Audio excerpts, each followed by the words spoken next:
రెండో భావాధిపతి నీచం.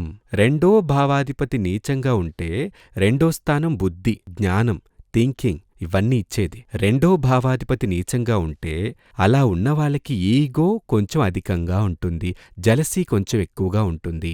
నేనడిగాను, మీ ఫ్యామిలీలో మీ కుటుంబంలో ఎవరైనా ఈయన వయసులోనే బాగా చదివి గొప్పగా కళ్యాణం చేసుకుని గొప్ప ఉద్యోగంలో ఉన్నారా? అవును, మా అన్న కుమారుడు ఆ విధంగానే ఉన్నాడు. యుఎస్లో ఉన్నాడు, అతను అమెరికాలో ఉన్నాడు, హై శాలరీ తీస్తున్నాడు, హై పొజిషన్లో ఉన్నాడు అని వాళ్ళు చెప్పారు. అతను ఇతను ఒకటిగానే చదివారు, కానీ క్లాసులు వ్యత్యాసం ఉన్నాయి. అతనేమో పెద్ద స్థితిలో ఉన్నాడు, ఇతను మాత్రం ఏమీ సాధించలేదు అని చెప్పారు. నేను చెప్పాను, అదే ఇక్కడ విషయం. ఇతడికి అతని వద్ద ఉన్న ఆ ఈగో ఇక్కడ ఇలా వర్కౌట్ అయింది. కొంతమంది అంతే, ఈగో కారణంగా ఇతరుల్ని చెడగొట్టాలని చూస్తారు. కొంతమంది తామే స్వయంగా చెడిపోతారు.